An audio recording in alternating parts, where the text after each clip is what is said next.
안녕하세요. 야구를 좋아하는 웨인입니다. 이번 시즌 들어 삼성 라이온즈가 김지찬을 기존 포지션인 이루수가 아니라 중견수로 낙점하여 적극 기용하고 있다. 아마 입스 때문에 내야가 어렵기 때문으로 추측되는데 타고난 피지컬 부족이 두드러지지만 탑급의 야구 센스를 갖고 있어 구단 차원에서 어떻게든 활용하기 위해 노력하는 것으로 보인다.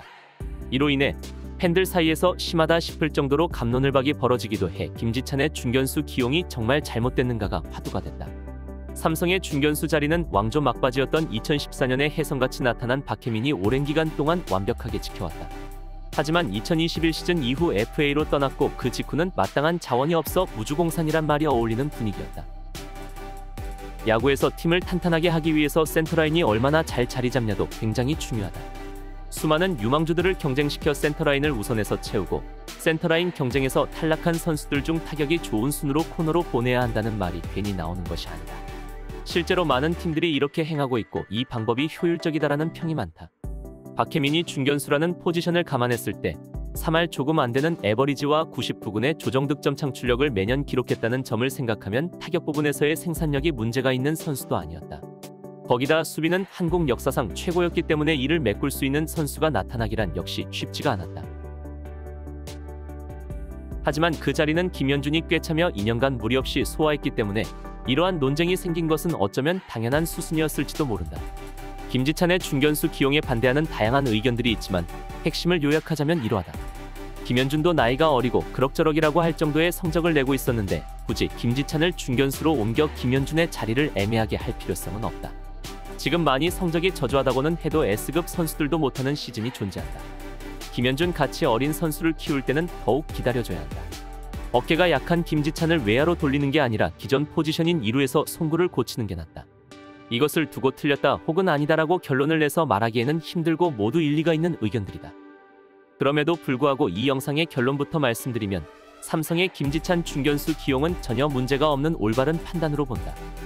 오히려 삼성의 미래를 위해서 그리고 장기적으로라도 김현준이 아닌 김지찬을 기용하는 것이 더 이로울 것으로 여겨진다. 김현준을 밀어내고 김지찬을 계속 기용해야 한다는 의견에 의아할 시청자분들이 꽤 있을 것으로 예상되나 그래야만 하는 합리적인 근거들이 존재한다. 선수를 평가할 때 보통 툴이라는 요소를 보게 된다. 이 툴에는 대표적으로 5가지가 있는데 공을 정확히 맞추는 능력인 컨택, 얼마나 타구를 더 멀리 보낼 수 있는 가를 나타내는 파워, 그 선수의 주력을 나타내는 스피드, 송구를 얼마나 빠르고 멀리 보낼 수 있는 가를 나타내는 어깨, 마지막으로 포구, 핸들링, 반사신경을 포함한 수비이다. 이 외에도 스카우터들이 리포트를 작성할 때 세부적으로 구분하기 위해 몇 가지 추가되는 항목도 있다. 그리고 이것을 20/80 스케일이라는 지표를 통해 나타내게 된다. 혹시 20/80 스케일에 관해 궁금하신 시청자분들은 영상 댓글란에 링크를 고정하니 이를 참고하면 이해하는 데 있어 큰 도움이 될 것이다. 먼저 기존의 중견수를 소화했던 김현준을 두고 이러한 평이 있다. 딱히 눈에 띌만 한 단점이 없다. 대부분의 툴들이 평균 이상인 것 같아 전반적인 툴이 좋다. 오툴 플레이어에 가깝다. 과연 그런지 살펴보도록 하자. 현재 김현준이 소위 말하는 저점 상태이기 때문에 평가가 절하될 만한 여지가 있어 2022에서 2023의 성적을 바탕으로 살펴본 것임을 참고 바란다. 컨택은 평균을 상회한다는 평도 있고 실제로 투고타저 시즌에도 항상 준수한 모습을 보였다. 평균을 상회하는 것은 맞지만 그렇다고 두드러지는 장점 혹은 강점이라고 하기에는 조금 부족한 것은 사실이다. 막상 공을 잘 맞추는 것 같으면서도 어처구니 없는 공에 헛스윙을 하는 경우가 인식보다 꽤나 있는 편이다.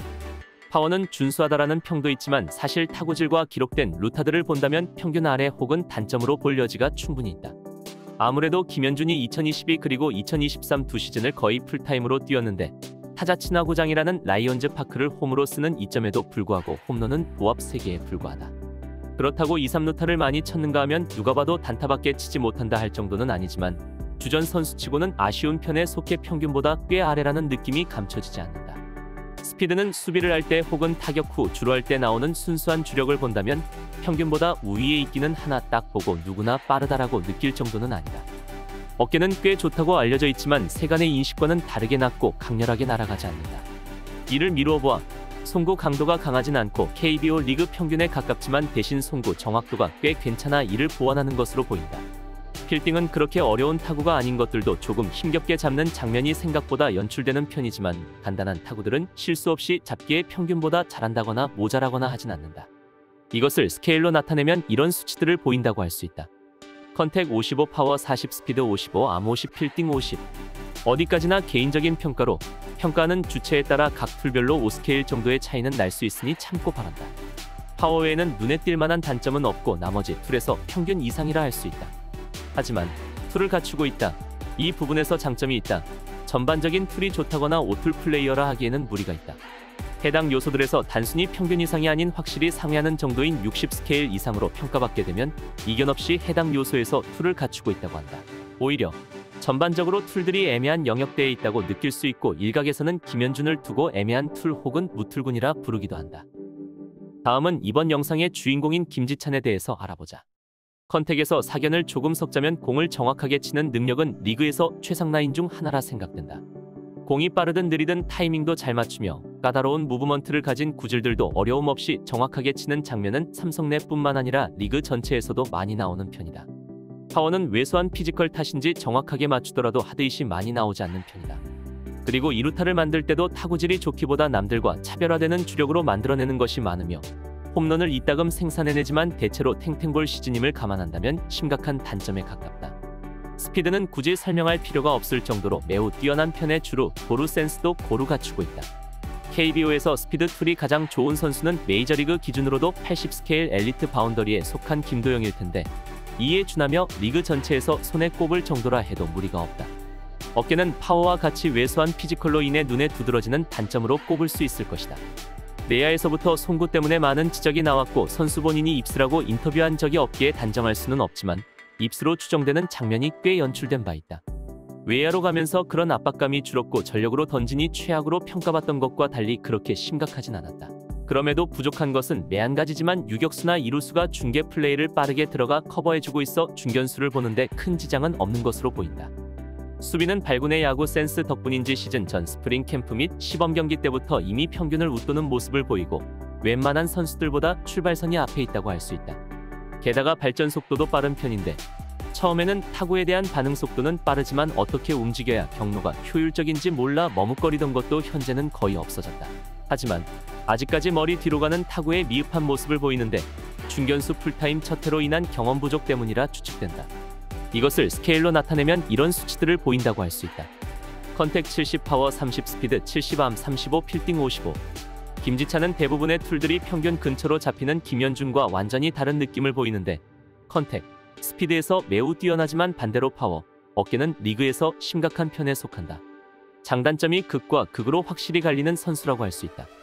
김지찬의 어깨를 두고 20 스케일로 너무 낮게 잡는 사람들도 있지만 김동엽급 어깨가 아닌 이상 어지간해서는 20 스케일을 주지 않는다.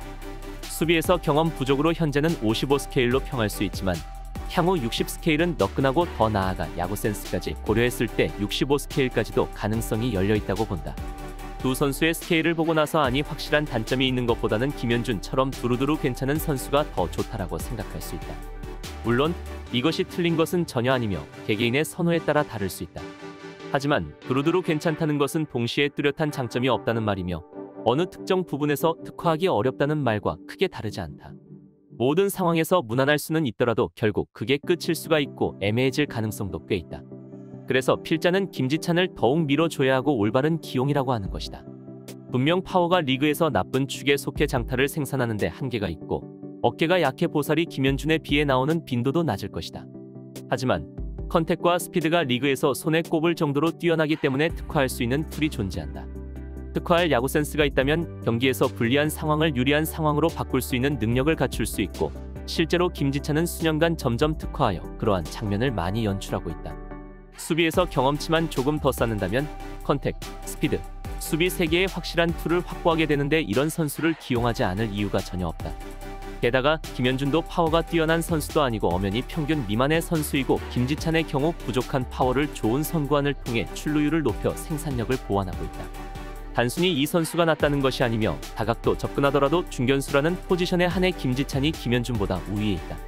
오히려 김현준은 장기적인 벌크를 통해 파워가 향상된다면 우익수에 조금 더 적합한 선수라고 생각된다. 개인적으로 삼성이 김지찬을 최대한 기용하기 위해 어떻게든 자리를 만들려는 것을 긍정적으로 보며 그중 중견수로 낙점한 것은 장기적인 뎁스 안정화를 위해서도 굉장히 좋은 방향성으로 사료된다. 지금까지 야구를 좋아하는 웨인이었습니다. 영상을 재밌게 보셨다면 좋아요와 구독 부탁드립니다.